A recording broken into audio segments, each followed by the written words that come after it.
What is up, guys? Team Yugi Fails here, and today I'm going to be doing another deck profile per the request of YGO Supreme. They asked if I could post a deck update for my Salamangreats, which I had planned out already, but I wanted to take a little bit of time before I posted it. I was going to post a couple other videos first, but seeing it was requested, I figured I'd put a list out so you guys can see exactly what I'm playing. This is very similar to the list that I played at my locals a couple weeks ago, and I tied for first place. We ended up splitting in the finals because we didn't feel like sitting around and playing. But it's, in my opinion, a very standard list, at least. Obviously, there are budget options that you can absolutely make, but we'll go through everything, and I'll kind of explain some of the selections and whatnot. But like I said, it's a fairly standard list. And then stick around at the end of the video because I have some cool information about the channel that I want to share with you guys. So we're playing 3 Gazelle. Obviously, it's the Rat Pier of the deck. Card's too good.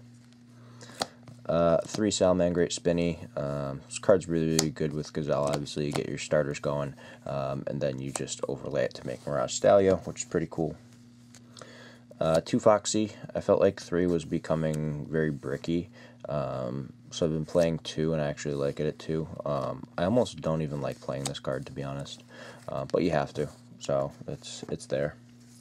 And then, of course, the 3 level 4s, playing the Fowl, the Jaguar, and the Falco. I think that the Fowl is something that people started doing as a tech, and now I think it's like completely necessary. So if like you're struggling to figure out what to cut, just cut one of your probable 3 Foxy down to 2, and then play the 1 Fowl if you're struggling on space. That's what I always tell people. Then the cool extenders, 3 Lady Debug, and then I play the 2 Crusadia Reclusia. Cards are really good. This is really good if your opponent like Veilers or Ashes your Gazelle's effect to dump. Then you can just special this and continue through with your combo, which is pretty good.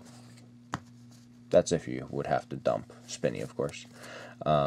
Moving on to the hand traps, of course we play the big expensive boy. There are budget options. You could play Veilers, you could play DD Crows. Well, I'm sorry, we do play Veilers. You could play Droll and Lockbirds because they just got reprinted in the Endymion structure deck. There are plenty of options out there. You know, you can even opt to play just a couple other hand traps and then play some more trap cards if you wanted to as well, as you'll see my reason as to why a little bit later. 3 Ash Blossom. Card's really good. I used to have secrets, got rid of them because I did not need them anymore, and it also is the same thing, to be honest. 3 Veiler. Card's too good. Playing Veiler's awesome. 2 Ghost Ogre. I really like Ghost Ogre right now, and it's really good against pendulums, and pendulums are definitely on the rise. I might up this up to 3 in the future. As to what I cut for it is questionable.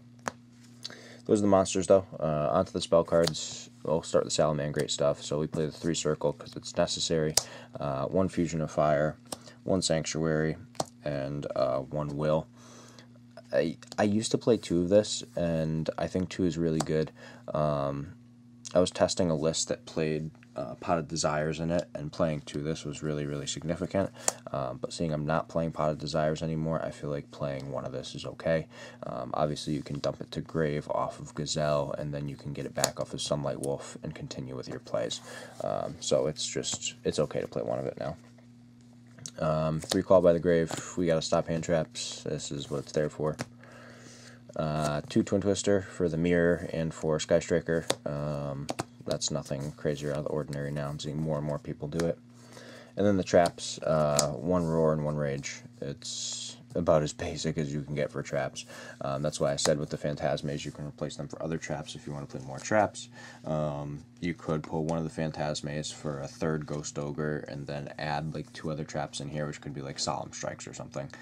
Or if you want to play more Draw Power, you can play more Draw Power. But I don't think it's necessary to play more than 1 of each of these. I think it's perfectly fine, and I don't think you really need a lot of traps, to be honest. The deck is resilient enough as it is.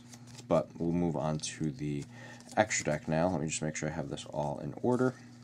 Okay, cool, I do. So we are playing 3 Balinks, which is really standard. This is really like the Salamangreat lineup is super standard. So it's 3 Balinks, 3 Sunlight Wolf, and 2 Heat Leo. Nothing like out of the ordinary for the Salamangreat Link monsters. This is just the most common thing possible. It doesn't change in many people's extra decks.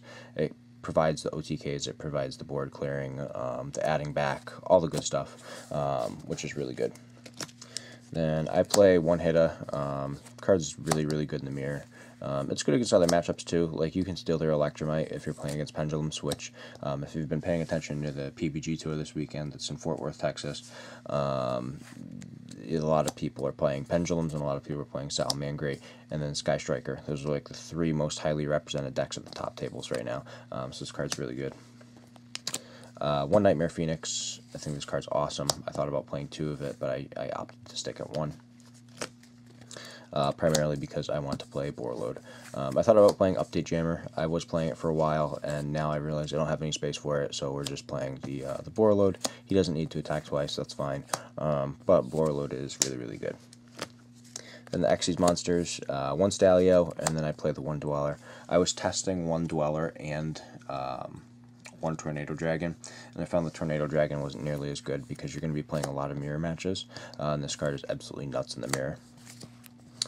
And then the fusion cards, and I say cards because we do play 2. Obviously, the Violet Chimera is here. Card's super, super crazy how good this card is. I can't even begin to express how strong being able to fuse your opponent's stuff to summon this is. And then I actually play Starving Venom because of side decking Super Poly. Like, just because you side deck Super Poly, this card is really, really good against Thunder Dragons, which is significant, obviously. So that's always a plus. Moving on to the side deck now, because that was the extra deck. We are playing 3 Dino Wrestler Pankratops. This card is like the best card in the world. This card makes Cyber Dragon look like complete trash, to be honest. Like, this card is absolutely insane how good it is. Playing this card wins you so many games. 3 Lancia. This is primarily for the Thunder Dragon matchup. Obviously, there are other decks that it can be good against. If you happen to run into like Invoked or Infernoid, something like that, this card's also good against those matchups. Occasionally BA because of some of the banishing stuff they do, but all that stuff is pretty solid. Then 2 DD Crow. This is primarily for the mirror match. You can play this against Sky Striker too, and whenever they try to return to hand with Kagari, you can just banish it with DD Crow, which is pretty good. Then, as I said, the Super Poly. This card's absolutely insane in the mirror match and against Thunder Dragons. And then I actually side deck 1 more Fusion of Fire in case I know my opponent's going to make me go second. So playing all the extra fusion cards that we can, that way we can go off on our first turn is good. Also, if you activate this at the very beginning after your opponent goes first, it forces them to activate their counter trap. And once they activate Roar, then you're good to keep playing for the rest of the turn. So them negating that still allows you to full combo, which is crazy. Then traps in the side deck, 3 anti-spell. Pendulums are really, really good. Striker's really, really good. This card doesn't hurt your deck at all. It really doesn't. So playing this is a really solid choice. And then 2 Red Reboot. That's pretty self-explanatory. Whether you're playing against the Mirror, whether you're playing against Altergeist or True Draco, whatever the case may be, this card's really, really good. There were so many people watching the PPG stream today that were complaining, saying this card should be banned. I completely disagree. This card makes it fair to play against trap decks, which is important. So, yeah, playing this card is really, really good. But that is the deck profile. So to give you guys that little information I was telling you about to stick around for. So for the channel, in the near future, I'm going to be posting, obviously, more deck profiles that I'm kind of excited to be sharing. But I'm also going to be putting up some speed duel decks, deck profiles, some speed duel actual like duels, same with some goat control duels.